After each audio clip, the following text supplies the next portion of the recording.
What's up, everybody? Welcome back to the show. Welcome back to Corvette Weekly. This is going to be our after bash wrap up, of course. So if you guys weren't at the NCM bash, we're going to talk about the experience, about what you missed, what you maybe want to come for next year, all of the good stuff. Brandon and I actually had a little bit of a situation, or not a situation, we'll say an experience with the C8 ZR1 that I know changed my mind about the car.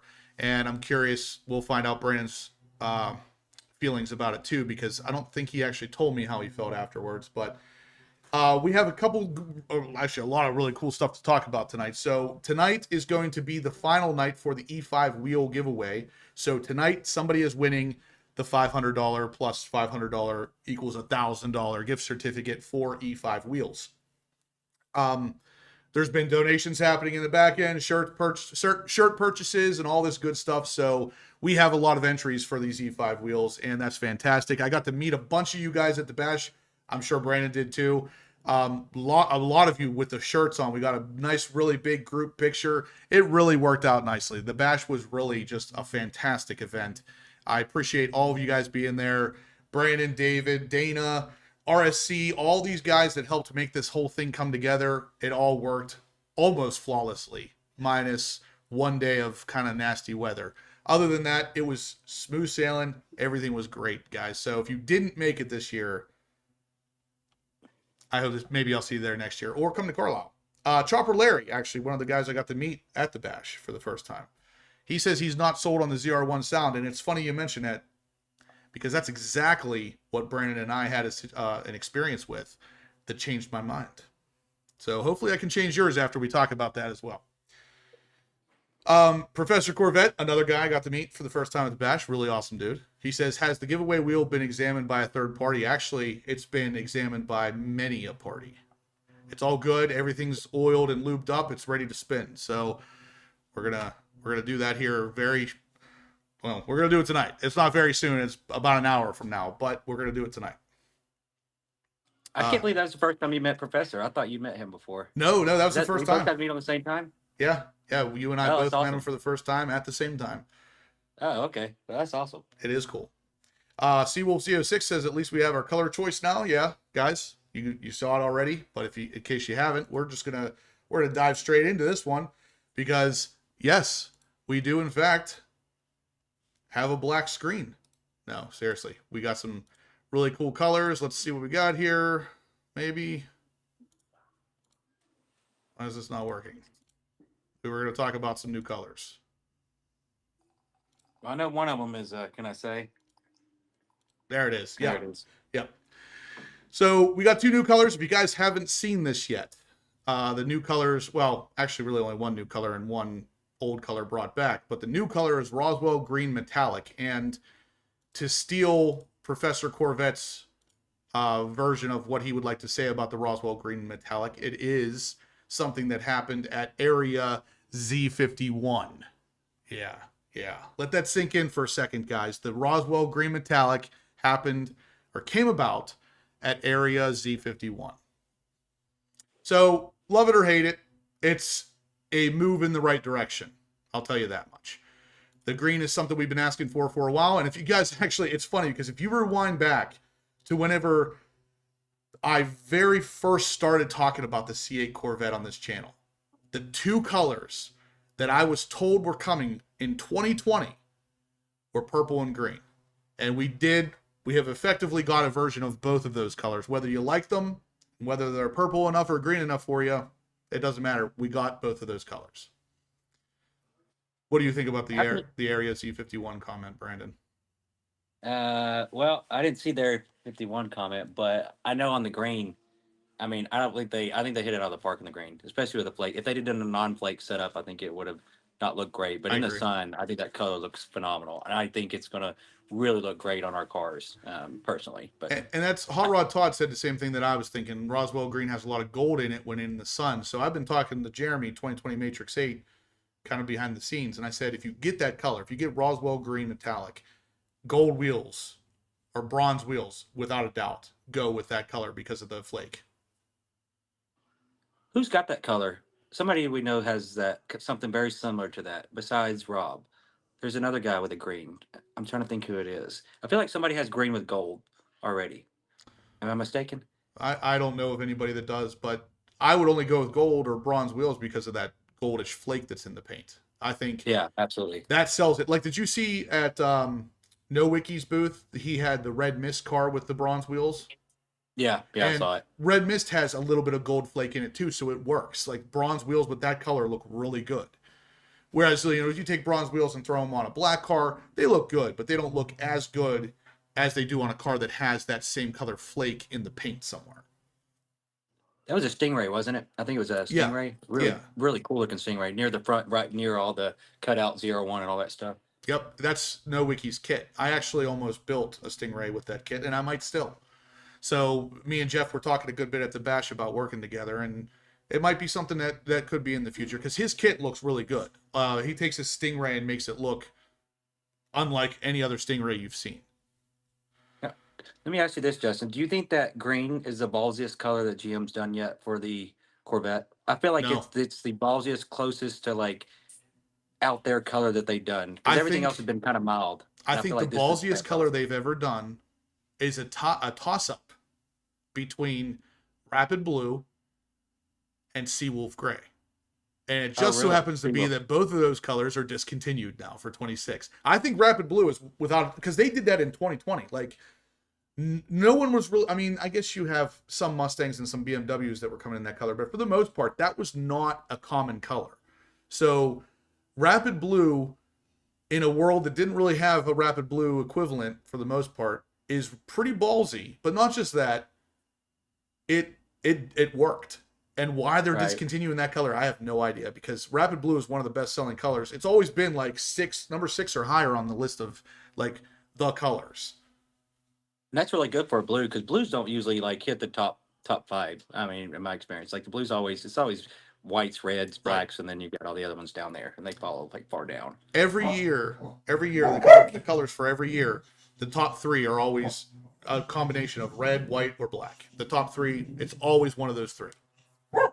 So,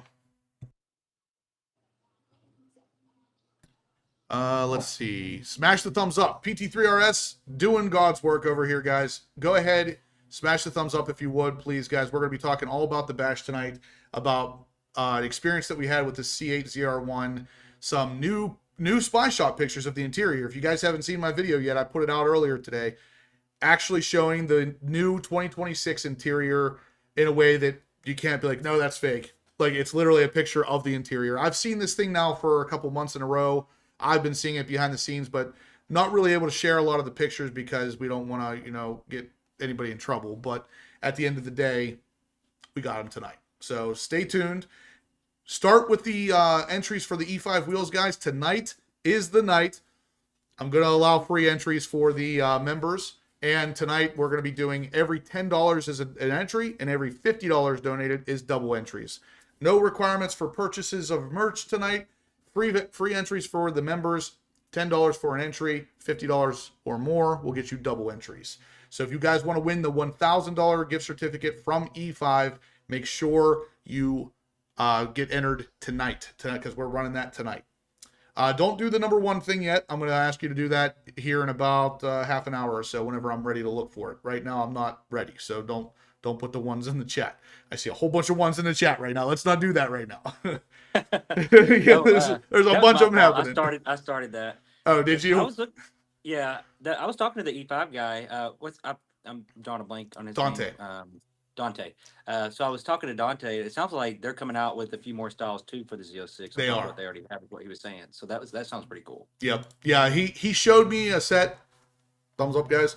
He showed me a picture of his new Z06 style wheel, which of course is finally deep enough to work with the Z06 instead of just the C8 Stingray, and it looks really, really good, Brandon. Like, I was very surprised with how this wheel looks. It doesn't look like any of their other wheels. It is definitely something specific for the Z06. He also mentioned a possible 5-spoke wheel. Yeah. He mentioned it. I don't know if that's actually coming into production, but he talked about it. He told me that too. He wants to have, I think he said, at least 3 different types of wheels for the C8 Z06, just like he does with the Stingray. One of them is the one that he showed me that's kind of reminiscent of the wheel that I have now. Then he also wanted to do a 5-spoke and something with like multiple spokes. So he's going to offer 3 sets, it sounds like, just like he does with the Stingray, and they're going to look really freaking awesome. Did you say the widths? Are they 21 by 13? Yeah. I didn't ask him that. Yeah. Yep, Okay. stock sizes. Just better offsets. And actually, his offset was right almost identical to what my offset is on my wheels currently. So it's going to fit just like my wheels do,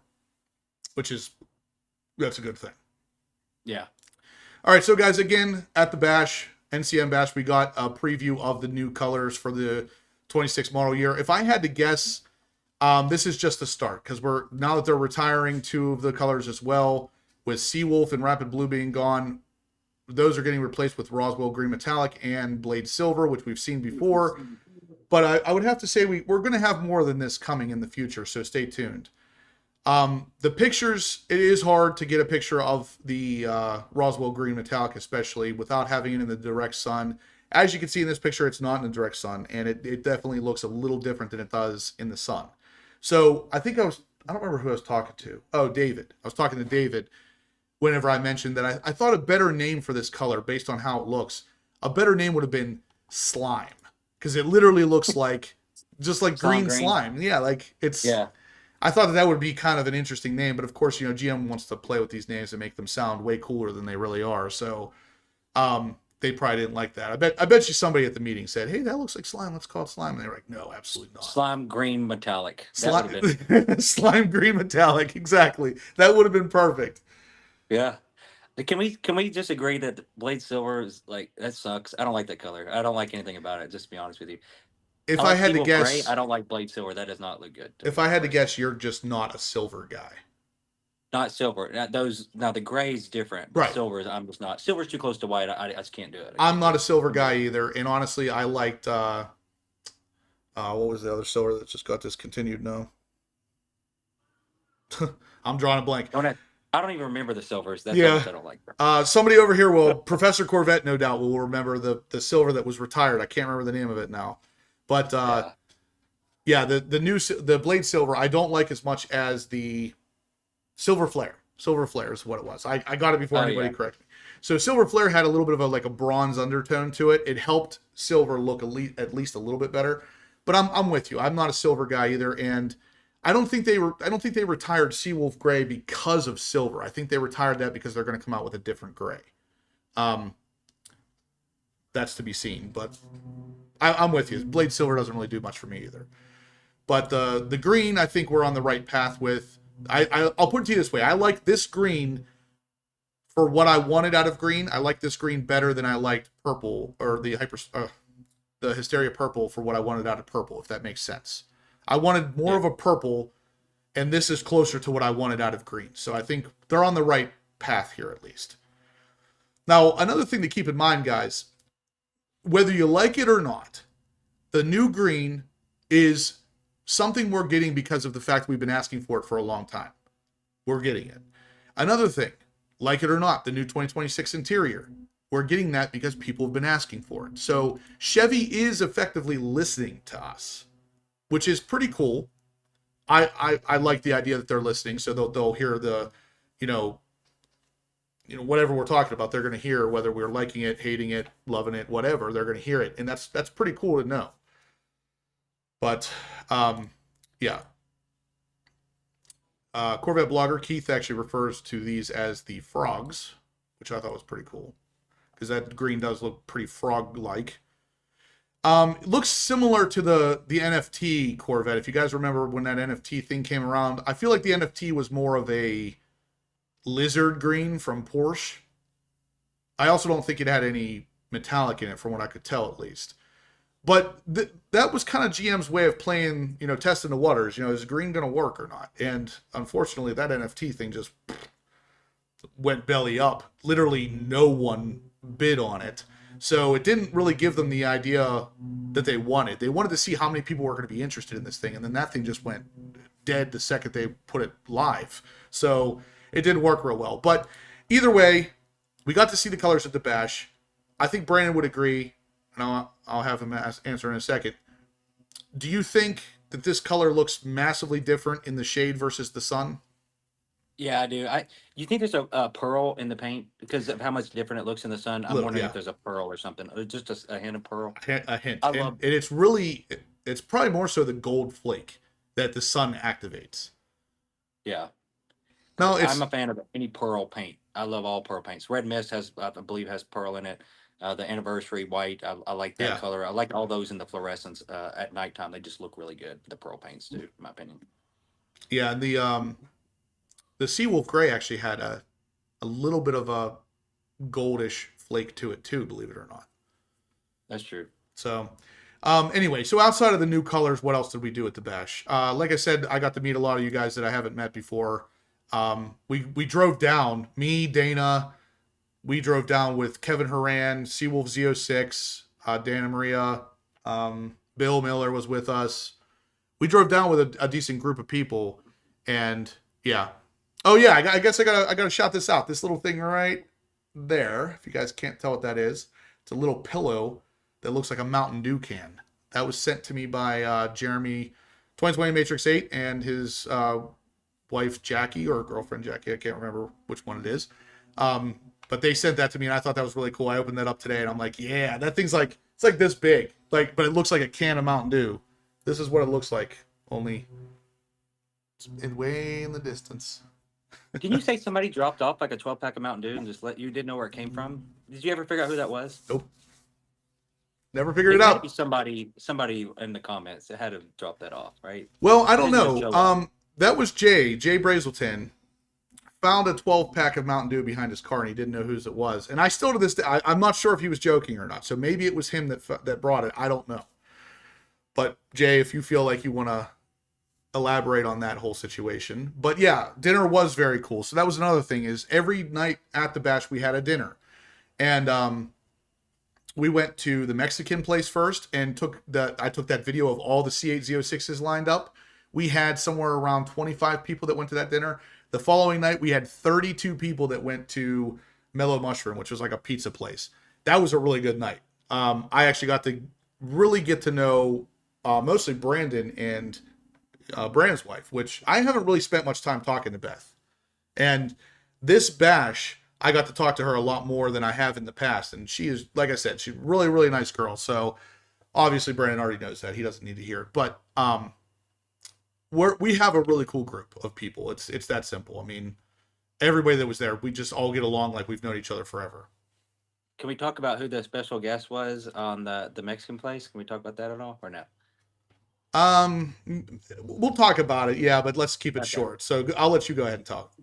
So the special guest at the bash, completely, period. He was there with RSC, but he came to dinner with us the one night. Yeah, so I mean, I get out of my car and I see this Carbon Edition Z06 sitting there. It's got turn downs on the back. It looks like it's been recently tracked. It's camming. It's all get out. And I go up and I'm just talking to the guy. I honestly, I didn't know who it was I was talking to. And I was just like, oh my God, I love his car. There's only like a few hundred of them. And I'm just like completely like geeking out on his car. And he's got like some extra stickers on it. He's got some extra numbers on top of like the carbon that's on the side normally. And so anyway, so I'm talking about the weight and all this kind of stuff. He's like, yeah, it's 3,000 pounds, et cetera, et cetera. Unbeknownst to me, I was talking to Kurt Binion. Yeah. That was who was there. And I had this whole conversation with him. I had no idea that was him. I've talked about him plenty before. I've seen his pictures everywhere. I've never actually met him in person, and I did not like put two and two together.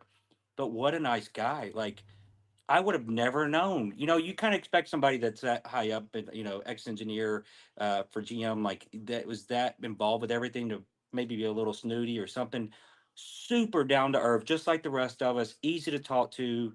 It was. I mean, I was completely shocked, and I didn't even find out that was him until after Yeah. we I sat down came to up and eat. told you, That's when I figured it out. I was like, what do you think of Kirk's car? And you're like, who? And I was like, that's Kirk. And you're like, Kirk Binion. And I said, yeah. And he's like, I didn't know that was him. And I was like, yeah, that's him, man. Like, I was like, I would have been. I mean, I don't know if I'd have gone up and talked to him if I'd have known that was him because I would have been nervous.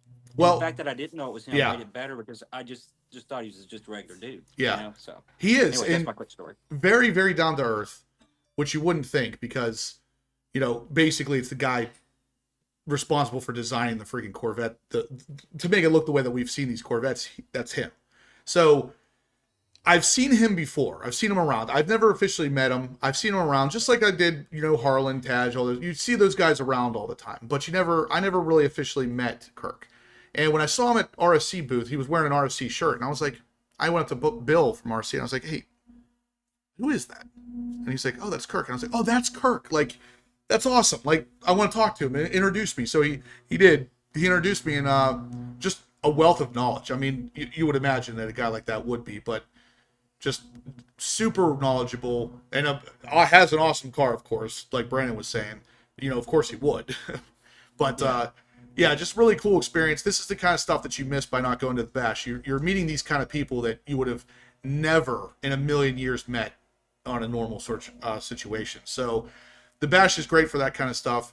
Obviously, putting subscribers and YouTubers and stuff alike together, that's another really good thing. Plus, Brandon and David and myself were at the RSC booth, kind of demonstrating or displaying our products from RSC. Really a cool experience there too. I got to put a ZR1 wing on my car for a hot second, and now I really, really want one. So that might not have been a great situation for me, but it looked cool. I liked it a lot. I got a lot of really good feedback on it. Apparently it looks good. So I'm going to have it on there eventually. But for now, I'm back to the Z07 wing. Not that that's a problem, because that's a nice wing too, but that was my not so short story. But yeah, so we got to meet up with Kirk. We had dinner at Mellow Mushroom, which had 32 people. So a lot of subscribers that meet up at this thing, and I love it. Next year, I want it to be 50. Let's just keep blowing this thing up to the point where we have so many people that these places can't even house us unless we rent it out. That's what we want. And don't forget about we all did go-karts too. That was also we did go. I didn't get on the go-karts. I was having a migraine that day. I don't know if I told you that or not, Brandon, but I think there is a point where in the sun drinking nothing but Mountain Dew doesn't do you good. And that was that day. I should have had way more water than I did. But you still have that burn just like I do. I do. Yeah, like burn. I got well, believe it or not, I got burnt the first day, and it wasn't even sunny. It was just like the overcast stuff. You always hear about how you can still get burnt with the overcast. That's what burnt me. But Steve Robertson said, "Who's the guy from Paragon that had the Mountain Dew logo on his car?" That's Rob. Rob's wrap, the wrap on his C8 Z06, was the color of this can, but it faded so badly that now it looks like the Baja Blast Mountain Dew, which is like more of a bluish green. So now he's running with the Baja Blast on his car with Taco Bell and all this other stuff, because I guess that's where the Blast came from originally. Rob's a good dude. He's a really good guy. He's actually in the thumbnail for the new colors on my video here. I snapped a shot of him pointing at it because he's a good guy. Seems really down to earth. Obviously works at Paragon, and I do a lot of business with Paragon. So yeah, we're all tight. The only thing we didn't get to do the racing because the weather was so bad and the track got pushed back, and that was the only downside. No racing really happened that I'm aware of. Did anybody do any Mexico stuff? I don't think any of that stuff happened. Maybe it did. We didn't know about it. I raced a Honda Civic on the way home, and I obviously won. But if Dana's in here, he's gonna have a good laugh at that, because him and I were on the phone together, and this Civic just goes flying past us. I was like, no, not a Civic. I'm not gonna let that stand. So I go peeling out after him, and I'm like, I'm gonna flag him down. Like, that's not gonna happen. Oh, don't forget, I got pulled over too. Oh yeah, for the 5th time? Yeah, I got pulled over going too slow this time. Is that what it was? Well, I was in the left lane going 85, and he said, that's a passing lane. He pulled me over for that. And then tent, which was like actually legal tent, so that was some BS. He pulled you over for going too slow, and you were going 85? Well, he said I was in the passing lane. I'm assuming that means I was going too slow because I was in the passing lane. He said he'd been following me for a while, for miles. Oh, okay, I got you. But I was passing cars in the passing lane at 85. I just wasn't getting over every single time. No one was behind me, so I was just staying in the passing lane. But I guess Kentucky, that's a big deal, so it's whatever. Oh, and Steven's on here. He said the RSC ZR1 wing is really nice. That you guys, if you don't know who Steven is, you don't understand that compliments like that mean even more coming from him because of how freaking ridiculously awesome his car is. He chooses to work with companies that produce the best parts. And Steven has a lot, at least an RSC diffuser on his car, if not more. I can't remember if there's anything else or not, but he likes the ZR1 wing. Steven's a really good dude too. the more time I spend around him, I was actually telling Bill from RSC this. I said, the more time I spend with Steven, the more I like that guy. Like, he is just freaking awesome. But, Rick Malone was at the bash as well, which was weird because he was obviously at Spring Mountain whenever I was there, and he was in my class, and I remember him looking completely different. Like, I walked up to him, I was like, Rick Malone, I was like, do you work? And before I could finish, he's like, yeah, I'm at Ron Fellows. And I was like, and he looked at me, he's like, I remember you. And I was like, what the heck? You look completely different. I said, did you like drop 100 pounds or something? And he said, no, I look the same. And I was like, all right, my brain's playing tricks on me. I remember you looking completely different.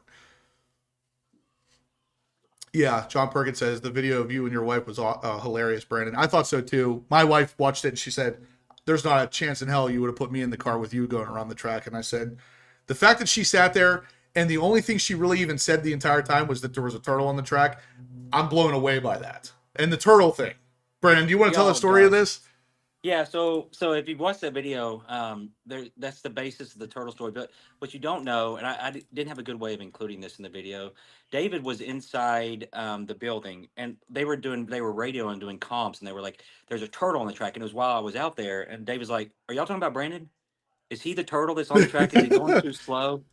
And they're like, no, there's actually a turtle on the track. Turtles, when it rains, they like to walk across the track. We have to stop it all the time to go out and get the turtles. So evidently it's like that happens all the time. But David thought it was me, which is a little offensive. A little offensive.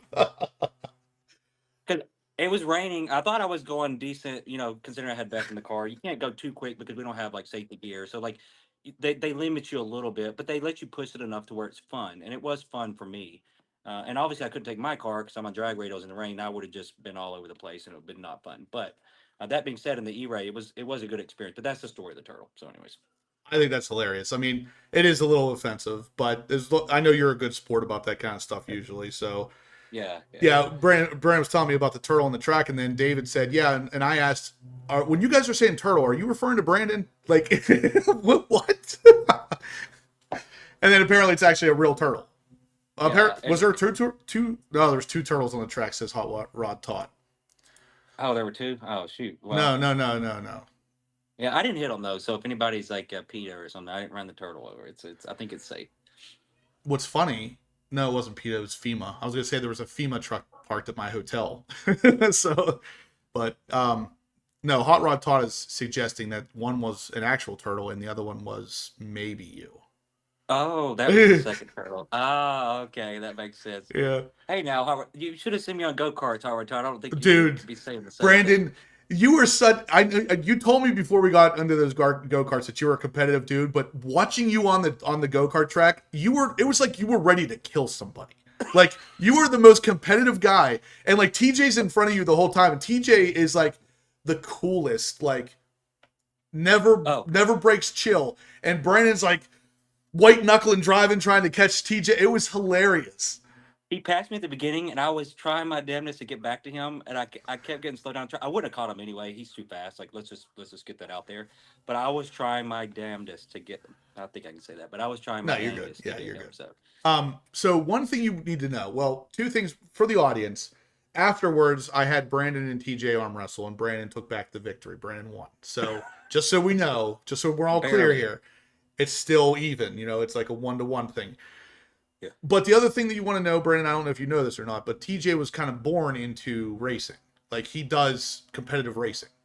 So he's not a guy you're going to beat. Yeah. I got that because he was talking about tire prep for go-karts. And when I heard him started talking about tire prep for go-karts, I was like, all right, this is a real deal. Yeah. I was like, oh, God. And he's like, smooth is fast. And I'm like, no, fast is fast. Yep. See, I'm with you on that, which means I would have lost to him too. But yeah. I don't care if smooth is fast. I want to have fun. D. Anthony's in the house. D's rides. And actually, I think it is today. Today's D. Anthony's birthday, right, D? Guys, if you know who D. Anthony is, and even if you don't, wish D. Anthony a happy birthday. He is older today than he was yesterday. So I don't remember how old he is, but today's his birthday. Wish him a happy birthday. And yes, I did get some sun, D. The bash was not rainy the entire time like they said it was going to be. Also, D. Anthony has a cool video if y'all want to check it out with the RC risers. He puts them on his wing. Yep. And it's a really cool install video for just putting the risers themselves on. I think I want to say his wings. Oh, stock wing, but he's got Okay. the risers from RC. And that's a little more challenging than you might think, because Yep. there's an extra layer of attachment that the aftermarket wings don't have. So yeah, if you're looking for the risers on the stock wing, his video is a good one to check out. Steven says, appreciate the kind words, Justin. It was great seeing you and the others from the HPO community. Lots of great people. You're part of that community too, Steven. I'll be honest with you. I talk about you enough. We reference your car enough. At this point, you're part of the HPO community as well. Maybe next year I'll see you wearing an HPO shirt at some point. I mean, I have no problem supporting Paragon, and I know you don't either. But we're all just a big family. I'm okay with that. Can I say one thing about Steven's car? Yeah. That car does not. If you get behind a twin turbo Stingray, I've never heard one that legit sounds like. It sounds like a 427, but it's not a 427. It sounds insane. It sounds nothing like a 6.2. Just listening to it idle, when he revs it, it moves so much air. The plants behind it are about to fly out. Their roots are about to come out of the ground. That's how much air that thing moves when he revs it. It sounds insane. Impressive, to say the least. Yep, it is quite the machine. And I've always been a turbo guy. Like, I'm not even gonna say I think. I know I prefer turbos over superchargers, and it's weird because, like, you could tell obviously with the logo of my channel, I'm a turbocharger kind of guy, but I haven't had a turbocharged car on the channel at all. So eventually, someday, maybe the ZR1, we'll see what happens. Someday we'll have a turbocharged car on the channel, and there's something about the sound of a turbo when you rev it, and just hearing the blow-off valves and the boost building, and the way turbos sound is just so much better than a supercharger in my opinion. But it is what it is. Let's see. Yeah, so another thing I wanted to talk about, and you guys will see these videos coming out as we go on. I got to meet the person who built my engine. So Shane Parker actually came up to the booth and started talking to David initially, or maybe it was Brandon, one of the two.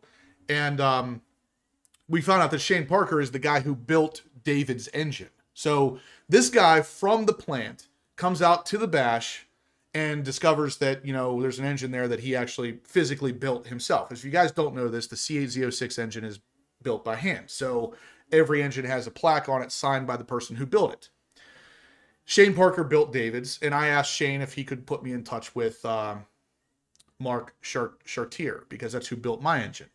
And he assisted, and then another guy randomly assisted as well. And I got some pictures and some chat time with Mark, the guy who literally built my engine. So I got a picture of him like pointing at the engine plaque and stuff. And I just thought that was unbelievably cool to get something like this done, because you see the name on there, you know the engine's hand built, but for all you know, that's not a real person. And now I literally got to meet him. I got to talk to him. I got to like realize what he's all about. And this is the guy who literally built my engine. And I just think that that's incredible. Well, also too, David's engine builder, he reached out on social. He's just seems like the nicest guy. And Yeah. I thought it was a little crazy that I think what he was saying is they hadn't rode in the Z06, like the engine that they're building. They had not been in that. And I think David took them for a ride, and that was what I understood was the first time he had experienced a 5.5 Yep. LT6, and he's been building that car for years. Yep. And to me, that's a huge disservice on GM. I know the other guy that we met for you, that I think that first night, he said that he had gotten to do a couple laps, I think, in a Z06, but David's engine builder hadn't. I just thought that was kind of shocking to me that they build those cars and they don't have them go around. They got a track right down the road and don't have them drive those cars at all to kind of, see more about what they're building. Yeah, like to experience the fruits of their labor, basically. Yeah. I thought that same thing. I thought, I figured these guys would know more about that car than anybody, but in reality, they know how to put the engine together, and that was really it. Like they don't experience any other aspect of that car. Now, when Mark came to talk to me, he had a girl with him that also puts together the interiors. So she had a really good idea of how the dashes go in and how the seats go in and all this other stuff. She puts all that stuff together on the car itself. So I got to meet her too, which was, again, really cool to like put a face to the name, so to speak. And she said if I ever take a plant tour again, that she'll gesture at me or whatever to let me know it's her whenever we get to her area. But like, that's just really cool to realize that the people that are putting these cars together they're just normal normal people like you and me. Like it's weird to think about it in the way that we're talking right now, because it's like, of course they're real people, but it's just different to put a face to the name, or, kind of personalize it like that.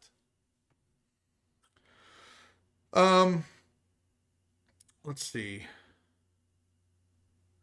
Wheeler says he'd be curious to hear the names of everyone's builders there. So David's was Shane Parker. Mine was Mark Chartier. And those two guys were there. Brandon, do you know who yours is? Neil. I can't remember if Neil's the first name. It's is it Jason Neal? I think it's Jason Neal. He was there. Somehow they were trying to find him. I never saw him, but supposedly he came that last day. I'd heard, but I just never got to meet him. Okay. And then also Hot Rod Todd, I remember him telling me the story. He said that the girl who built his engine, he let her drive the Z06 and then took her again after she drove it for a rip around the museum, because again, she built this engine with her own hands, but never has actually experienced the car. So it's pretty cool to be able to share these experiences. I mean, that's what this whole thing's all about. But anyway, guys, if you're liking the content so far, please smash the thumbs up button. Looks like we have 84 thumbs ups. Let's get to 100 here within the next couple minutes, and then ultimately 200 before we do the drawing for the E5 wheels. I don't think I've gotten any entries for the E5 wheel giveaway tonight, guys. Again, $1,000 towards a set of E5 wheels for your Corvette. If you're wanting to get entered, I need you to send me either $10 for an entry or $50 for double entries to the Venmo or the Super Chat right here on YouTube. If you do that, we'll get you entered, and I'm going to have the free entries soon. Don't type that in there yet. I'll tell you whenever I'm ready for that. Let's see.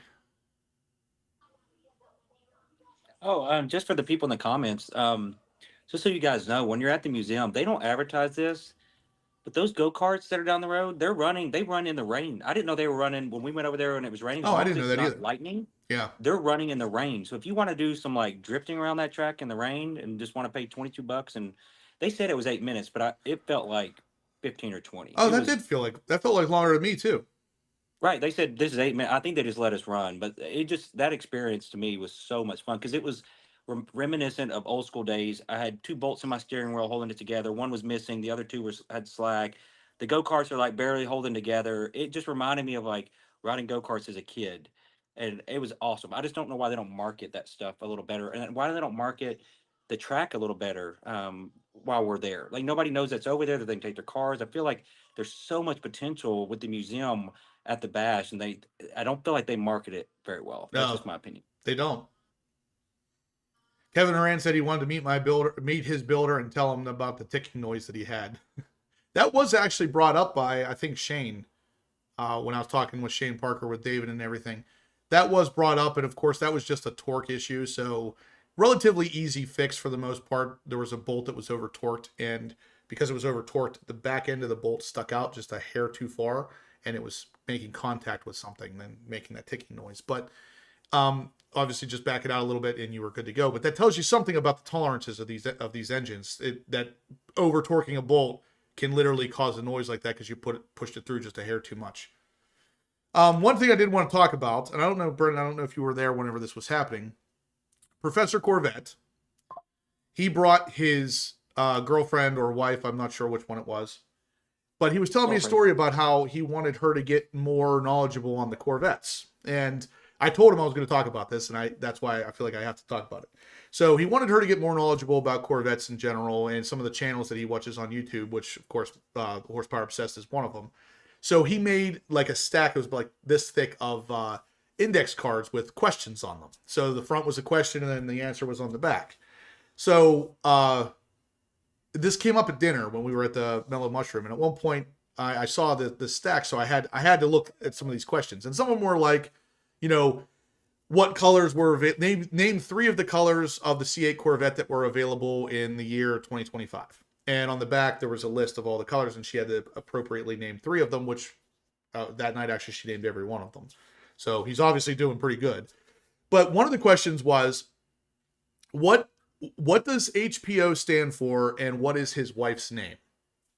So she literally had to learn that HPO stands for Horsepower Obsessed, and that my wife's name's Amber, And like this kind of stuff to me, I think is just great. I mean, to be honest with you, to get your significant other involved in that involved in YouTube and Corvette content and just being a Corvette enthusiast in general is absolutely amazing. I think it's just great. But yeah, Kevin was the one who was sitting there right beside me that was looking through these index cards, and I was like, it is funny, but at the same time, I can totally appreciate what he's trying to do. He's trying to get his significant other interested in the same thing that he's interested in, so they can experience this stuff together. I think it's a thing of beauty. And she knew how much downforce the ZR1 had on the rear wing. Like, who knows that stuff? I honestly, I didn't know the specific number. I knew it was like between 1,200 and 1,500, but I didn't know the specific. And she knew that, so I thought it was pretty impressive. Like, Yeah, I know for a fact I've been asked those same questions, and you hadn't prepped me beforehand. I wouldn't have got all 10 colors. I would have forgot one of them, and she got all 10 of them. I couldn't believe it. Yep. And guys, Super 8 Creations is in the house. Joe Lamb, he's the guy that literally killed himself to make sure that these shirts were done for the bash. He also took delivery of a brand new E-Ray at the bash, which I have a short clip coming out on here very soon. I have a whole bunch of shorts that I recorded down at the bash that I haven't had a chance to upload yet, but stay tuned. Those are coming over the period of this week. You'll see them. So big congrats to Joe Lamb for grabbing what I would have to describe as a dream car, but also being able to put out all these shirts. I mean, if you guys didn't see the picture, there was a bunch of people wearing Horsepower Obsessed shirts that day, and it was, again, just a thing of beauty. I mean, you guys are too awesome. But hey, Beth, can you turn that TV down, please? Joe the man, yep. E-Ray delivery it looked great. I missed some of it because of everything else going on, but I saw some of the videos on Rick's channel. It looked pretty awesome, man. It looked really awesome. But anyway, guys, let's move on to a little bit more news here. Something I wanted to discuss a little bit with Brandon and stuff about our experience with the ZR1. Again, if you're if you're liking the content so far, guys, smash the thumbs up button. Donations for the E5 wheels, make sure you get those in right now so we can draw this at the end of today, at the end of tonight's video. You're going to get to know if you win $1,000 for that. I did get one entry somewhere. I swear I did. It was for, yeah, on Venmo, it looks like from Mr. O, maybe. So anyway, while I'm doing this, what me and Brandon got to do at the bash, of course, we got to stare at the ZR1 all day like everybody else did. But Brandon and I were lucky enough to be I was on video while I was standing there talking to him about his thoughts of the ZR1. And while we're on video, the Rapid Blue ZR1 right in front of me starts up. And you hear the startup. The normal startup of a Z06, only it sounds a lot more muted than the Z06. And when it started, I was like, oh, that's cool. Let's see if I can get this guy to rev it. And before I even said anything, he revs it. I mean, he hits it hard, too. And it revs up, and as the RPM are dropping back down, it's popping all over the place. It sounds way better than I thought it would. And that moment right there, I was like, well, that's impressive. This car might just sound better than I thought it did. What were your thoughts on that, Brent? Did you kind of think the same thing? Oh, absolutely. Do you have the clip, perhaps, you could play? Let me see if I can pull it up real quick, actually. That's a good idea. Yeah, so basically we were standing there, and you had this Rapid Blue ZR1. The guy that was talking to me was one of the engineers. He was in charge of like the transmission and the shifting. That's kind of what their focus was.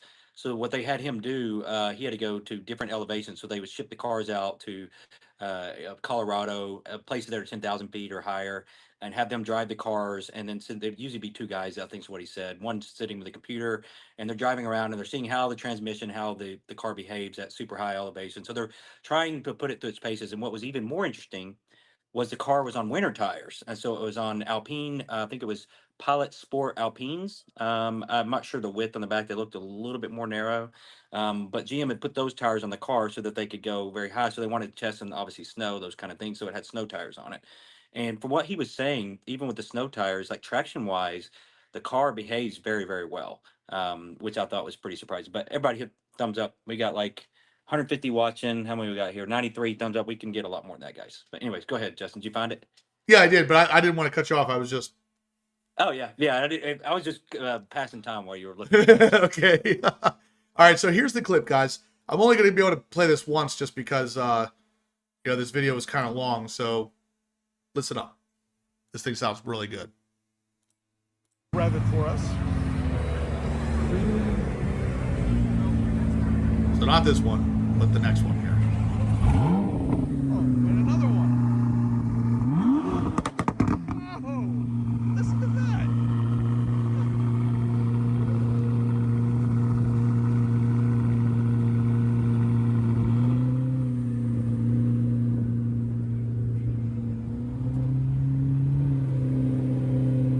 How about that? A ZR1 sound? Ah, that pops are good.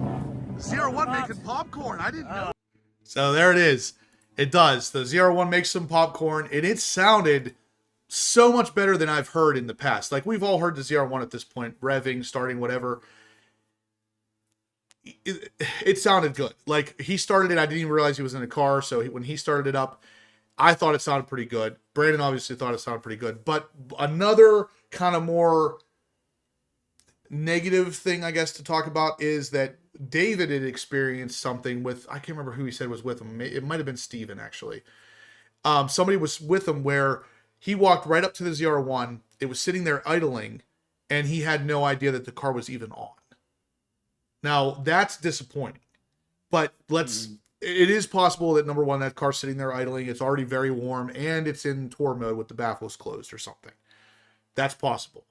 But either way, for it to be that quiet at idle, because I couldn't get my ZR1 or my Z06 to be that quiet if I tried. Even with the baffles closed, it's going to still sound very much so running.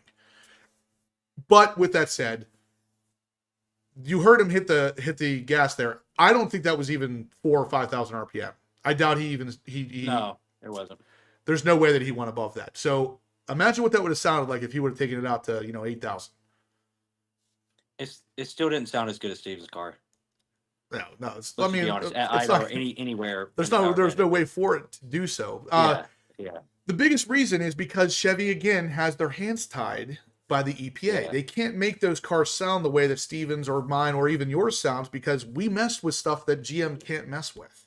They would get fined and beat up basically. So yeah, Professor Corvette says Brandon started his Z06. I woke up 200 feet away about 10 minutes later. And he was deaf. Yeah, and he was deaf. Yeah, he couldn't hear anything. Yeah. So other than that, guys, please smash the thumbs up button if you're liking the content. We do have some more news to talk about. One of the more interesting news breaks, I guess we'll say, is that over at the Mid-Engine Corvette Forum, we find, and I was at the breakfast for the Mid-Engine Corvette Forum, and I knew this was coming, but one of the members there literally got married at the bash. Did you know this, Brandon? Wait, I thought I saw something like that, but I didn't see it. So a member literally got married inside the museum. And you can see the pictures here. This is how big of a deal the bash is. This is how big of a deal the Corvette community in general is. They got married at the bash inside the Corvette museum. Now, I'm on the side of my wife would have never in a million years allowed that to happen. But if she would have, I would have done something like this too, because the passion for your Corvettes, the passion for the community, it's a huge thing. And this is how big it can be. These people are literally committing their lives to each other inside of the National Corvette Museum. Brandon, now, can we be honest though, whose idea this was? Do you think it was his or hers idea? Oh, it's 100% his. But the fact that she went along with it tells me she's a pretty cool chick too. So, and that she loves him. That she loves him. Yep. No denying that, right? Exactly. Match made in heaven. Would your wife have gone along with that, do you think, Brandon? No. I barely got her to drive around the track in an E-Ray in the rain. I'm surprised. Like, Amber would have never done that. So the fact that Beth did that, I'm gonna give her some props for that by itself, because Amber would not have done that. Yeah, it was in the Sky Dome that the marriage happened. But I just think that that's so cool on a multitude of levels. But the big thing is that the passion there is that high across the board for, obviously they love each other. They love Corvettes, and they're doing it at the bash. Like, it's incredible. One of your subscribers on there, she said she would have done it. Becca Rudy. You know who that is? Oh yeah, that's she works at blackout tinting. Oh, okay. Becca, I do believe Becca would have done it. That she's the type that would have done that. There are certain people out there that get it. They get the passion behind cars in general, and some people understand it, some people don't. I mean, like Brandon even said, do you think it was his idea or hers? It was without a doubt it was his, but it's still for her to even go along with it. You know, there's a lot of positives there. Now, did you say he was getting delivery at the same time, or no? No. No, Joe, that would have been cool. Joe took delivery of his E-Ray there, but yeah, that would have been cool, man. You're getting like all kinds of things done on the same day. Yeah, married, delivery of your new E-Ray or Z06 or Stingray or whatever. Yeah. That'd be awesome. Also, your firstborn child's coming that day. Like, Yeah. you might as well just get it all done in one day. Just call it a day. All right. So, one more thing. Let me think. Did we talk about? Oh, so we haven't talked about this yet either. So, if you guys haven't seen this yet, the customer ordered 2025 ZR1s are going to start production on Monday. That would be today. So if you have ordered a ZR1 and you were at 3,000 status or higher, your Corvette ZR1 might be being built today. So these cars, and actually I talked to an engineer, and of course they're really cryptic. The engineers there are told what they can and can't say, so they're cryptic. But I asked him, I said, should we see customer-owned C8 ZR1s by Carlisle? And he said, well, when's Carlisle? And I said, at the end of August. He said, yeah, I don't see why not. He said, the way that we're ramping up on this, we should definitely see them by Carlisle. So with that said, these things starting on Monday, I would venture to say that the early allocation cars will be built by June, shipped by July, sometime in July. So you should start seeing some of the lucky people that have gotten these cars somewhere between the first and third week of July. And then, of course, we should see a bunch of them at Carlisle that are actually customer owned. Because of the cars that, like that car that me and Brandon heard start down at the NCM Bash, that was a non-EX car. That's a captured test fleet car. That is not an experimental VIN. That car will not be crushed. That car will be sold after, I don't remember how long it takes for them to be sold, but that car will be sold alongside of brand new ZR1s eventually. So if you were at the Bash, the yellow car that was sitting underneath the cover of the museum, that was an EX car. That car will be crushed. You will not have the chance to buy that car. But the captured test fleets, which I counted at least 8 of them at the museum, those are non-EX VIN cars, meaning this car's ready to go. There's no more experimental parts on it. There's no more things to be tested. These things are ready to go. So they're being built starting today, meaning if you have one in order, you could potentially be getting your car here sooner than you think. So moving on past that, though, I don't know if it mentions it in here. Next week is a week where we're going to get one more round of allocations for a 2025 car. So if you have a 2025 wish list on a C8, Z06, Stingray, blah, blah, blah, you might be getting it. Now, it didn't say anything specific about the ZR1. So there might not be a ZR1 allocation in that group of allocations, but there will be at least one more round of allocations for 2025 model year otherwise. Assuming ZR1 is in there too, I might be getting one. So we'll see what happens. Justin, if you do the Rapid Blue, it might be the only year they have that for the ZR1, depending on when they bring it back. We'll see. I was thinking the same thing on the Seawolf Gray. That works too. Yeah. Either one. Pick one of those colors, and you might have the only, not even 100 of them that are out. That if it only goes for 2 or 3 years, they may not bring it back by then. You might have the only one of 100. even if they did, I'm going to have the first allocation rounds for the ZR1 are going to be limited. Obviously, if we get another one at all, we're going to have 2 allocation rounds. I doubt that means more than 300 cars. So 2025 is already going to be limited to 300 cars. Plus, Seawolf Gray is going to be a color that's going to be disappearing after 25. And then the new interior is coming in 26. So the 25 model year ZR1 is going to be super rare. So one thing to keep in mind, if you're like a collector, the 25 model year in Rapid Blue or Seawolf Gray is going to be your thing. And Habanero, because it just came this year. That would be what I would grab on if you want to be like kind of rare, right? Do a habanero. Are you going to do that with the Seawolf? No, I did like that spec though. Habanero interior, Seawolf gray exterior, and then the orange calipers too. I like that, but I don't think I'd do habanero. I'd probably do the two-tone red, like I was going to do with my ZR1 anyway. One person, Robert, says, Justin, do you think some of the first ZR1s might be held for quality checks? 100% they will be. So the first, probably, I'd say at least the first 100 cars built, maybe more, will be held for a month. That's how they always do it. They hold it for a month solid for quality checks before they start releasing them. That's why I said if this car starts to be built today, and we'll say it's done by the end of the month, you're not going to see them ship until July because they're going to hold that car for another month for quality control. Then July, somewhere in July, you'll start to see them ship. People will start receiving them around second or third week of July, and then we'll start seeing some of the customer-owned ones for August for Carlisle.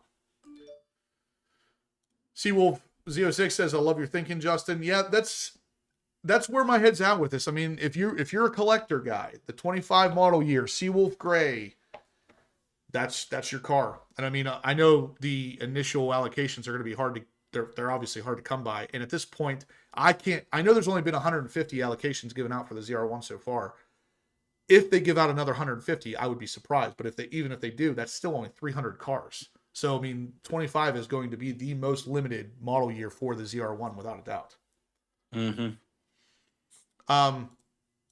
One last thing I wanted to talk about, and if you guys haven't seen this yet, I put out a video on this a little bit earlier. The new interior. I'm curious why, what do you guys think of this? Because I personally, I don't think I'm a fan, but we'll see. Actually, Steven said that his target production week is June 16th, so we'll see. I'm hoping when the cars going down the line now satisfy the 3 or 4 week quality control. Yeah, they probably will, Steven, if I had to guess. If they're building them that early, they usually only run, I wanted to say it was 100 cars, but even if it's not, let's say it's an entire month worth of cars, you're still going to be clear of that. Now, that doesn't drop from a month to a week immediately. It gradually goes from a week to 3 to 2 to 1. Typically, it's a 3 or 4 day quality control after enough cars have gone through that they're confident with it. But yeah, I wanted to talk about the new interior. That's a good question. Flying Cop Car says, is the tension blue interior leaving as well? I have not heard anything about that. It would make almost no sense to keep that color because without rapid blue, it doesn't really match anything. That's a good point. I'm not sure. But let's take a look at the new interior, guys. Like I said, I have a video on this if you want to see it a little bit more detail, but this is the new interior. This is, I'm going to kind of, right there is the new cockpit. So you can see a larger infotainment system. The speedometer area is a little bit bigger and differently designed. And then off to the left of the speedometer area, you have a dedicated screen for your temperatures, like transmission oil temperature will be constantly displayed over there. I'm sure you could probably cycle through a couple different things. I've seen this interior in person. I know what to expect here. I've seen the stuff down below that you're not able to see because the cup holders are in the way, or the cups in the cup holder are in the way. But right underneath the transmission controls is a toggle switch for your mag ride settings. So you can go between like tour, track, and sport and all that stuff. It's a toggle switch now. It's not a dial anymore. Where the dial used to be is going to be a wireless charging pad for your phone that has a little pillow over the top of it that you can slide your phone under so it will hold it down in, you know, high speed turns, we'll say. But all of the buttons from the wall of buttons, which is no longer there now, you can see is just a grab bar. There's no buttons on it anymore. All of those buttons have migrated underneath the infotainment system screen. Love it or hate it, this is what you're getting. A lot of people wanted a change. They didn't like the wall of buttons. I feel like GM misunderstood what those people were asking for when they said they didn't like the wall of buttons. I feel like GM thinks that meant they didn't like the buttons being on the wall. But in reality, they wanted that entire large wall to be gone. Because that's the only thing everybody complained about, the passenger and the driver being separated by this wall. So it had nothing to do with the buttons. It was the wall. And they got rid of the buttons but left the wall. Like, this wall is maybe half an inch smaller than it was before. It didn't fix the problem. So, I mean, why? I'm with you on that. the whole point is to create more space, right? Like to make it feel a little bit more Right. spacey, and by doing that, it's more cramped feeling. Like if you just take that away, then the car's going to be opened up a little bit more. There's no buttons on there, there's no real utility. If you want to put a grab handle, then yeah, you can put a grab handle. You don't need the whole bar coming over. There's nothing in that that's functional, so it doesn't make sense to me. I do like the new interior, though. That being said, I don't think I'm going to dislike it either, to be honest with you. I think comparatively between the two, I like what we have now better. But that's not saying that the new interior is going to be absolutely crap. I don't understand where they're coming from, because getting rid of the wall is what the real concern was. And they definitely focused on those buttons more than the wall, because the wall's still there. Now it just looks like it's cheap. There's nothing on it. It's just a big hunk of plastic and leather that has a grab handle in it. So it's like, what's that all about? But Riptide Rick says, where is the mode selector now? Like I said, the mode selector is down below the transmission gear selector, and it's just a toggle switch. So it will look like the same kind of like cutout where the transmission buttons are. Right down below the transmission buttons, there'll be another cutout similar that has a toggle switch, just something you can bump up or bump down, and it immediately springs back into the center that allows you to go through the modes. There's no dial anymore. I don't really care about that. That I've seen that in person. I actually think that's going to look better, and I think it's going to work better too, because the dial, there's too much room for error on a dial, because if you turn it not enough or too much, sometimes it doesn't always accept your changes. But with a toggle switch, I think that's going to be a better, more tactile feeling that, yeah, you definitely switch modes. I'm okay with that. I don't love the new console top where there's just two open cup holders. I think that's going to look a little messier than having a nice door that kind of closes over it. Because, go to your car, and if you ever drink anything in your car, go to your car, open up that door, and tell me that the areas where you put your cups is not disgusting. That's why that door is a good idea. Even my car, I hardly ever drink anything in there at all. And if I open up my door, there's little tiny spots of stuff that's sticky. There's dust and dirt sitting in there. Like, you're going to see that stuff all the time now. yeah. Yeah, that's a good point. Well, that's a good thing for the aftermarket. They can make some sort of little cover thing, so they give something for aftermarket to do. So that's good. Yeah, I don't know if we're gonna if you're even gonna be able to make anything. Like, there's no indent Nothing or to connect anything. to. Yeah, it's gonna be Yeah. it'll be a challenge. I'll tell them that at least. 2020 Matrix 8 says, are we going to be stuck with silver buttons? I'm hoping those buttons will change color based on whether or not you get the stealth interior package, maybe. But then comes a new problem. If you're touching it all the time, does it wear off that stealth interior package coating? Which is a very good possibility that could happen. And yeah, Hot Rod Todd says the same thing. The dial is kind of clunky. It is. It's one of those things where it's like you gotta hit it just the right amount. You gotta turn it just the right amount, or you're turning it too much or not enough, and it's not actually accepting what you're trying to do. So, yeah. Does anybody else do this too? Like, I always turn it the wrong way. Like, I haven't got the reflexes yet to know which way to turn it to get to like where I'm wanting to go on my mode. And so I always end up going I'm always going to like weather mode. Not meaning to go. I'm like, go from tour to weather mode. I'm like, shit, wrong way. I'm not, something about the reflexes. I don't feel like it's very intuitive. I've never had a problem with that, but once you set up your my mode, I can't even tell you the last time I hit that dial. Like, Yeah. my car's in my mode all the time, and the only time I ever change it is if I go into Z mode, and for that I just hit the steering wheel button. Somebody had a good question. Oh yeah, Lewis. Current Pro Clip won't work with the new interior either. That is something I noticed almost immediately. Of course, that's where my head goes. My Pro Clip's not going to work anymore because the infotainment system itself is elongated and slightly slimmer. So now they're going to have to redesign that. That's going to be interesting. Professor Corvette says that the new cup holders are auto cleaning. I know he's joking about that, but that would be pretty interesting. I mean, it's stuff like that. If you want to redesign the interior and you actually did have a way of auto cleaning a cup holder, now all of a sudden I understand why you don't have a lid on it. You know what I mean? It's like, if it was like that, I would get it, but it's not. Steve Robertson says the mode selector on his CT5V is a rocker switch. That's probably a lot of the changes that you guys are going to see coming here soon are going to be very heavily influenced by Cadillac, obviously because of Tony Roma. So not surprising. Well, the initial dash screen looks, to me, when you showed that picture, almost identical to that CT5B dash screen, at Yeah. least from a distance. So I'm pretty sure that's got to be the same screen, right? I did like the resolution on it. It was pretty nice, looking at it. So. It is, and that's my only non-complaint with the new interior. Higher resolution, bigger screens. That's what we need. And I mean, a lot of the people that saw my video comment and say, well, what did we do 30 years ago when we didn't have screens in the cars at all? I don't know. Who cares? Like, I'm a tech guy. I like technology in a car to an extent. And if we're going to have screens, let's make them as big and high resolution as we possibly can. No, the cup holders currently are not lighted, but these new ones in the 26 interior will have ambient lighting inside of them. So that is one reason I guess they didn't want to put a door over top of it, is because they will have ambient lighting. And I've heard, I haven't seen this yet, but I've heard, so this is a rumor part. Don't run with this. This is speculation.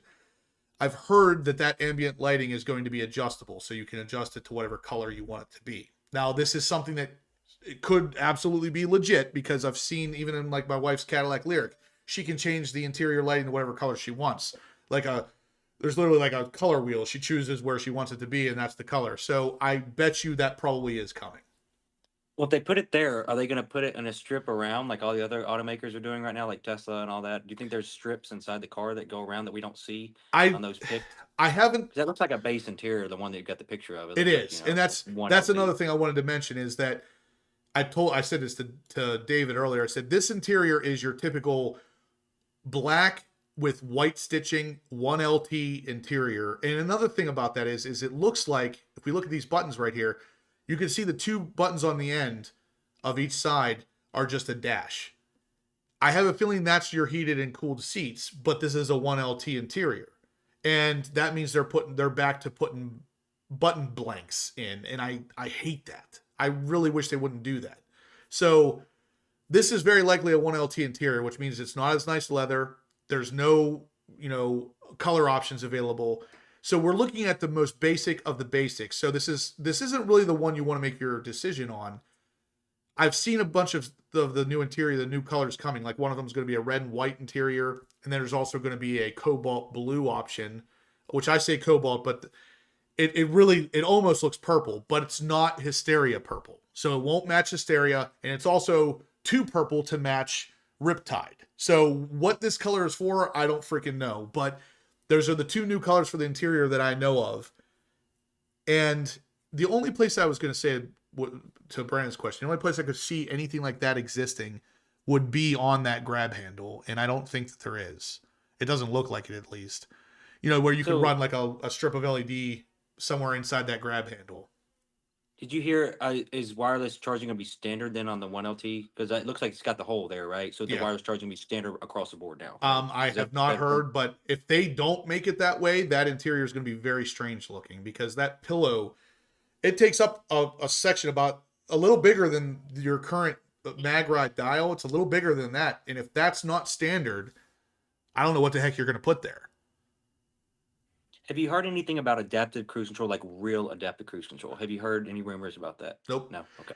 The last time that was brought up, the general consensus was we don't need it. So back in, this would have been 2023. Yeah, 2023's NCM Bash. Taj was there with Harlan and everybody. They were talking about the changes coming for the 24 model year, which included lane assist, what was the other one? The front collision camera. The car collision. Yeah. All of that. And they brought it up. They were asking the crowd, basically, would you like there to be adaptive cruise control? And the overall consensus of the entire crowd of the NCM Bash was that we didn't need it. I was kind of annoyed by that, because it's like, you already have 99% of the tools needed for adaptive cruise control. Why not just throw it in there? The overall consensus was we didn't need it. And that was not for Hyundai has that. I mean, I know. So does my Ram TRX has it now. I mean, what cars do not have that? I mean, unless you're buying like, Sonic. Do they still make the Sonic? I don't know. But anyways. Yeah, that's the thing I don't get. Especially since the tools that we have right now, that's a lot of what we already need to get it done. We already have the tools. Let's do it, So the fact that the consensus was no means I don't know if we would get it or not unless they really change something. But yeah, it's like Seawolf06 says, yeah, Taj said it wasn't a high demand ask, but I would use it. I would too. I mean, me and Dan, we just drove down. I mean, he drove from freaking Canada. I drove from Pennsylvania down to the Bash. I would have used that the entire way. I mean, I was using my cruise control the majority of the time anyway, but adaptive would have been even better because, I mean, you got to people constantly speeding up and slowing down in front of you. Well, the cameras are there. It knows your distance. Right. That's what I'm saying. It's just soft. I don't understand, like, what's the difficulty? It's not going to add a lot of weight, right? Like, there's more sensors that it needs to do that. No. It's got a camera up there. I don't like I said, understand. the majority of what you need to make adaptive cruise control work is already on the car. All you really got to do is just, like, turn it on. Yeah. But, yeah. And, yeah, Red C806 says the C7s didn't even have blind spot mirrors. Like, they could have had that, too, for sure. But they didn't. And it's like, it's almost like they don't put this stuff on there because they want there to be a reason for the next generation Corvette. So, like, the big selling point of the C9 is going to be, just like Steven said, Super Cruise. Like, you're going to have Super Cruise on a Corvette where never before seen, you know, like those kind of things. But I don't really know. Yeah, it does use radar to work. So there is a little bit more you'd have to add. But for the most part, what you need is really already there. So, yeah. Carlos says, adaptive cruise is one of those tools to make it mentally less taxing to just cruise, especially on long trips. He wishes he would have had it on his 2K 2,000-mile road trip. And that's me. I mean, my trip from PA to the Bash was like 600 miles, a little less than 600 miles, and I would have used it the whole way down. So it is possible. I think that was your question, wasn't it, Brennan, originally? Yeah, I think that was, yeah. I think it is possible that we would get it, but as of right now, my knowledge of the situation, I don't know if we're getting it, but based on what was said in the 2023 Bash, it doesn't sound like most people want it, so.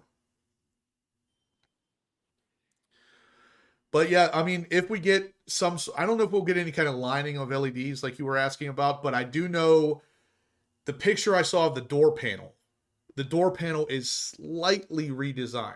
And when I say slightly, I mean slightly. Like, it almost looks identical to what we have now, but there's just a slight difference in the area where the window switch is at. I think that's elongated a little bit, which tells me there might be a button on the passenger side door panel, or buttons for heated seats or cooled seats might be over there. I haven't figured out what those buttons are. I haven't seen them. But with the redesign of the door panel, it is possible that they put an LED strip in there too, because again, in my wife's Lyric, there's a strip of LEDs that goes down the driver and passenger side door that you can change the color of. Yeah, the Super Cruise on the Cadillac works really well. And honestly, I don't know.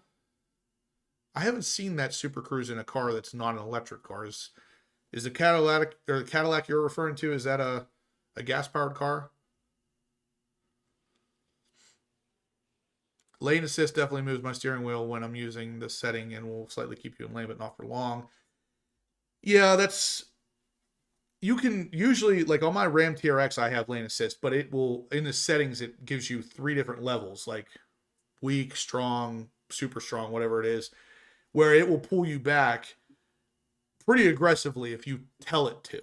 So I think on most cars, there's a setting on that. Okay. So it is doing it on. The only one I've ever seen it on so far is the Lyric, and my wife has the Lyric, so I was just wondering if that was an electric thing or not. But I don't know. What do you guys think of the new interior? I mean, is this? He probably did. Yeah. I don't. What are you guys' thoughts on the new interior? I know Jeremy just said that hopefully the person in charge of designing the C9 was not involved with the recent interior change, because if he was, I don't have a whole lot of hope for the 29 Corvette, but yeah. Oh, they were right. Is that where you went, Brandon? Yeah, I had to go. All this tea, I've drank like half this thing. Oh, wow. That is a lot. Okay. I've been drinking a lot. I drink a lot of fluids. But anyways, sorry. I couldn't wait any longer. I was trying to wait 10 more minutes, but I couldn't do it. All right. I'm getting old. All right, guys, we got 150 people watching, 117 thumbs up. Let's keep smashing the thumbs up. Let's get into the last minute here for the giveaway. I'm going to run this wheel here very soon. So don't be putting any ones in the chat yet. I gotta still set all this up. So yeah, we'll do that. But yeah, while I'm doing this, tell me what you think about the interior. I want to know what your guys' thoughts are on this new interior. I have not. No, I said don't put the ones in the chat. You guys don't listen. Putting a one. Oh my God, Brandon. I just did it because they did it. I felt like I had to. You're such a bad role model. I don't want to miss out. I have FOMO. All right. So while you're doing that, so anyways, one interesting thing that Hot Rod Todd and I, we were talking to one of the engineers. I think his name was Dave. Hot Rod Todd, you can tell me if I'm right or not, but he was one of the transmission engineers. And this is something you guys remember. I've been dealing with clutch issues on my car as far as for clutch slip, and I put the clutch pressure control, or that pretty much eliminated most of it, which kind of makes sense now because from what he was telling me, and we asked a couple people, and they said the same thing. I almost didn't believe it because it seemed like it wasn't true when I heard it. But I talked about previously on some other lives that if we get a 0-1 clutch, that we could put that on a 0-6, and that would probably solve a lot of these issues. So it turns out, according to him, and like I said, I believe, there were two people that said this, two engineers. So I think this is factual information. I just don't know 1,000% that it is. So don't hold me to it. But the clutch is actually the same. The physical clutch is the same between the 0-1 and the 0-6. What's different is the line pressure, the pressure that's delivered. So the ways to deliver that pressure are different, and the programming is different, which makes sense. Now that we think about the GT500 and how it's able to hold that extra power and extra torque with basically the same transmission. Now, I don't know what clutch they put in the GT500. I'm just making assumptions that maybe it's similar. Either way, the fact that the clutch is the same tells us that moving forward, if we can ever get the TCM unlocked and we can ever improve line pressure, that we could probably solve all of our physical clutch problems if we can do that to a certain extent. Obviously, we probably can't because there are internal changes to add line pressure to the 0-1 transmission. We won't be able to get to that point, but we could at least improve what we're doing right now. So the fact that these clutch pressure controllers are in existence makes sense now as to why we get improvement with shifting on higher horsepower cars with the clutch pressure controller, because that's essentially what GM is going to be doing with the 0-1. Yeah. So when Brandon brought that, he came over and told me that after, and it surprised me because I thought for sure the ZR1 is going to have an upgraded clutch to be able to handle that additional power / torque. But when he said that it's the same on the Stingray as it is in the Z06, as it is in the E-Ray. Oh, well, the Stingray is different from the Z06. There's extra clutch pack. So that there is a difference, but the Z06 and ZR1 Okay. But the Stingray is different. It has a lessened, I think there's clutch plate and steels, or there's one pack left. Well, if that's the case, though, that's still interesting because that means even making 400 additional horsepower over the Z06, that clutch is able to handle it. And the only difference is the line pressure. And did they give you an idea of like how much of a difference that is? No, he didn't go into details of that, and he didn't go into details as how they're able to deliver the extra line pressure. It's not just programming; it's also like structural things that are different. I'm assuming in large passageways or something to allow more hydraulic fluid that would make more sense. Yeah. So I'm sure there's a lot of other things that go along with it, but the actual clutch packs themselves, if we could have the programming, we could probably get something similar as far as from torque clamping force. So okay, I thought it was interesting.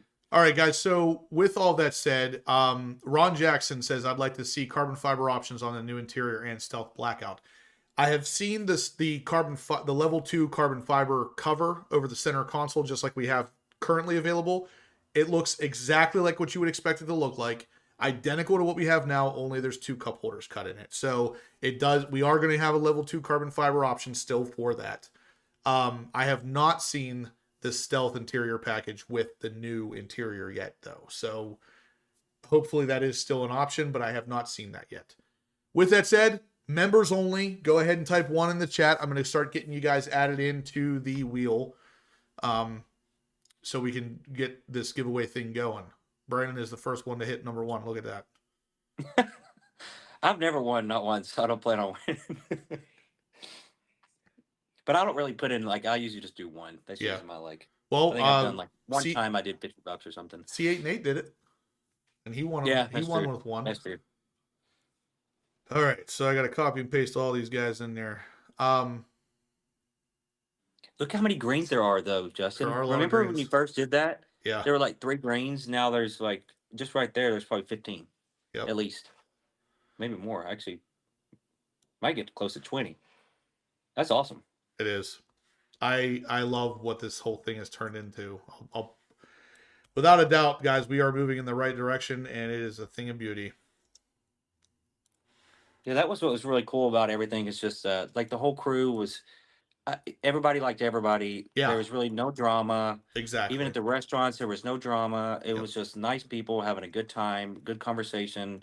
It never got old. Like there was never like awkward silences. It was just always just fun. Like even my wife, which, you know, for her to go to these things, it's hard to have her have a good time just because it's so like car focused and it's just not interesting to her.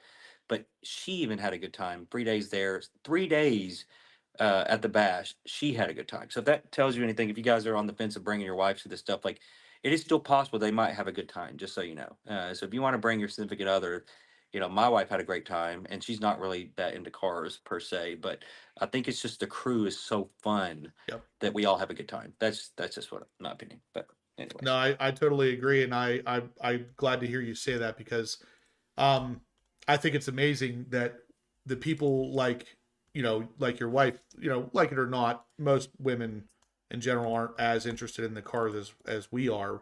But if they're supportive, like your wife seems to be, they're going to come along. And my wife does the same thing. And she doesn't necessarily love what we're doing all the time, but she does get along with the people. And that's the big thing, is that we really do have a great group of people. It's incredible. So you hear Brandon saying it, and he is 100% right. If you have significant others that you would like to bring, but you're unsure of it, typically Brandon brings Beth. I almost always bring Amber whenever she can come. She wasn't able to make it to the bash for personal reasons, but she is almost always there. So she'll be there at Corvettes of Carlisle. So if you bring your significant other, let them know they're not going to get stuck in a situation where they're the only female there and, you know, things are weird. You know, it's not going to be like that. So yeah, like I said, it was nice seeing Brandon's wife there, and you know, if she can come there and make it make sense, any one of you guys can. You can bring your wives as well. and you know, normally when you get like a large group like that, when there's 20, 30 people, it's inevitable that you're going to get like a couple bad apples that just don't get along with it. And there are literally no bad apples, which is what's so surprising about like our group. Everyone likes everyone. We all get along, and it's just fun. And I think that's just something that can be said about that. So, yeah, and again, totally agree. It is weird to get a group of people that big involved and not have somebody being a problem. So, really cool stuff, guys. I'm putting together this wheel here now, so just bear with me. But yeah. oh, and we need to expand it too. You know, like what David was talking about, like, you know, autocross event where we all do together. Yep. Whether it be like going back to the NCM track and like doing a track day together, like just Or even HBO the freaking crew. go-karts. Like that was a blast. That, I mean, Yeah, it would have been. I watching you guys, it was a blast. If I had actually been able to go. Yeah, I mean, And I think even Maria here said that Coco enjoyed it, and Coco doesn't seem to enjoy anything. Like, she's constantly trying to bite people. But yeah, I know. no, Like, I'm just Coco- joking. I love that dog. I don't Coco care. was I in don't a care good how mood, I felt how like. aggressive she is. I love that dog. So if she enjoyed it, literally anybody can. And Dan and Maria, some of the, I think it was you, Brandon, wasn't it, saying that they were the nicest people? Yes, for sure. They are. Every time they come Yeah. to Carlisle or now the bash, like it's like they light up the freaking room when they come in. They're such nice people. Well, Coco had some competition though with that little Pomeranian that Kristen had. They you could see like the two of them. They're both like competing to be who was going to be the cutest. No. Yeah. You have not seen the cutest. Here, I got to send this over to my computer real quick. The cutest dog that was there was neither one of those two. Oh, really? I'm going to show you. Is it a little dog? I'm Yeah. assuming? Yeah, it was a little Yeah. dog, but my God, it was the most precious little thing I've ever seen. Now, don't get me wrong. Coco was cute. So what was that one? Modi from Kristen, I think it was Modi. Oh yeah, I can't remember. I just remember her saying that he vomited in her Z06 on the way up there. That's all I remember. Which ironically, so I got a puppy, a Chow Chow puppy, yesterday, like when we got back, and Oh, you I got a took puppy? the puppy to take my daughter. Yeah, the little Chow Chow. I'll send you a picture, but I took the puppy to pick my daughter up from. No, where did I take it? I took it somewhere today with me, and it vomited in my car too. So I guess Oh, that's like a common yeah, that's a puppy thing. thing.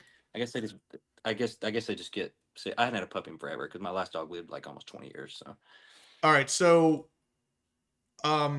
here's the cutest dog. This is the cutest dog of the bash. I need to preface this with that I was just like crazy about this dog for the 2 or 3 days that we were there. That I every time I saw it, I made a video of it. I took pictures of it.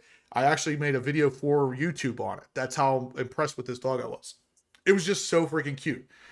Here it is. Now, Brandon, you got to tell me. Tell me this dog does not take the cake. Look at that little face. That thing is absolutely just precious. It's wearing Is that a Shih freaking Tzu? sunglasses. is it a Shih Tzu? It's a Shih Tzu mixed with poodle. Oh, I've got a soft spot for Shih Tzus because that's my little boy was a Shih Tzu that lived forever. So I'm gonna have to. Sorry, Coco. The Shih Tzu wins. I apologize. It's wearing I, sunglasses. I, Like literally, she puts these sunglasses on, and the dog doesn't even try to take them off. Like it actually enjoys the sunglasses. Now, where things get really interesting is you can't see in the picture, but it's wearing a harness that's like almost like a shirt, and on the back of it, it has a big Corvette flag. You can't oh, go that's wrong with a cool. dog that supports Corvette. And yeah, it's in competition yellow.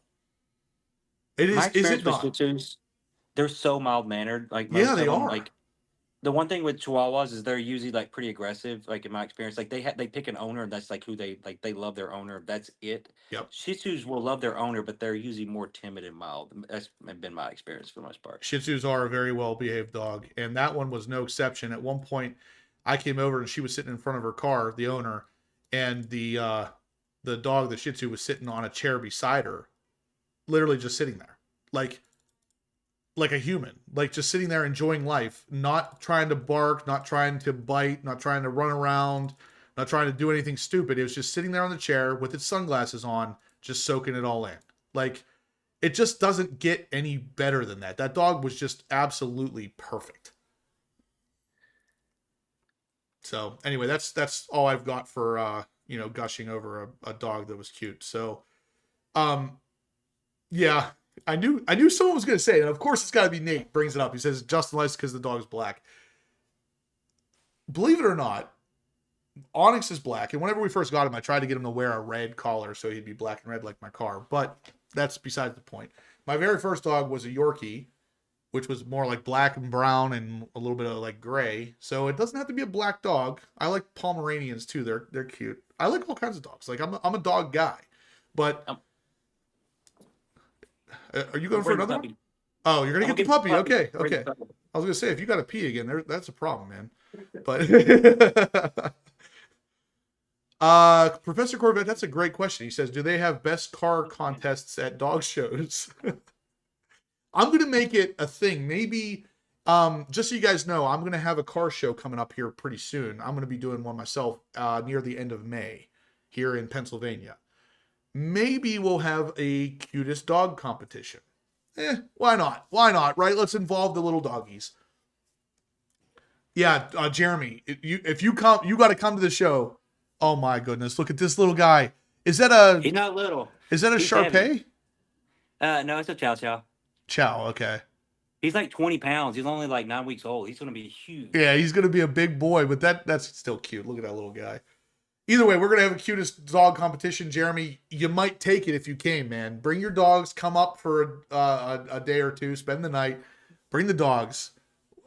That would be awesome. So it's going to be near the end of May. Stay tuned for the actual announcement. We're going to be doing it here pretty soon. Onyx must have a carbon fiber collar and leash. Yeah. What's the dog's name, Brandon? It's King. King? King, like King. Yep, call him Nice. King. Steve says Onyx was getting jealous. And I felt bad, honestly. I was telling Amber on the phone every night after we were at the show. I was talking to Amber about how cute this dog was. And Amber kept saying, well, Onyx is cute too. And I'm like, yeah, I know. I know how this sounds. Right? It's like I'm cheating on my dog, but it doesn't matter. I can recognize a cute dog when I see one. That dog you have, Brandon, did you say it's for somebody else or is it yours? It's ours. Yeah. Does it Yeah, we sleep? got him. Does it sleep with you guys? Not right now. He keeps jumping off the bed. He wants to be on the ground. He doesn't like you picking him up, and he doesn't like being elevated for some reason yet. So Okay. that's to be determined. I was gonna say eventually when he does, he's so fuzzy, he's gonna be good to sleep with during the cold nights. Oh, it's like having a little teddy bear. Is what it's like a real life teddy bear. It's anyways. Yep. We're gonna lose subscribers. We keep talking about the puppy dogs. I don't know, man. People like dogs. But Yeah, anyway, sure. we have been doing this long enough, so let's do the wheel. And it's funny, you guys are gonna laugh when you see this wheel. Because those little tiny little slivers there, yeah, those are you guys with the free entries. The odds of that arrow landing on that are not super great. Jay Brazelton, as usual, one of the highest donators to the channel. So he has 60 when the next closest, I believe, was... let me look, because somebody in there had 50. I'm pretty sure. Yeah, Stephen Rapp has 50. So Stephen Rapp's at 50. Jay Brazelton's at 60. So the blue and the green on the map there, those are the biggest ones. But whoever wins this, like I said, guys, you're going to win a $1,000 gift certificate. And yes, Chopper Larry says, did I put up a trap for the mouse? I did. Well, actually, Amber's dad did. My father-in-law came over and did it. So I haven't caught anything yet, though. Go figure. Anyway, I'm going to go ahead and spin this thing. Are you guys ready? Brandon, are you ready? I'm ready. All right. I'm pulling for Nate again, the underdog. I was going to say, I think Nate's in for only one entry again, so let's see. Here we go. I'm pulling for you, Nate. Ooh, what happened to the side thing there?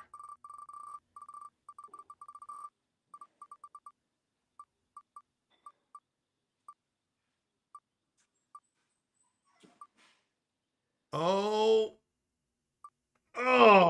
man. Mr. O. Who was it? All right. So Mr. O wins, and he donated $50. So there it is.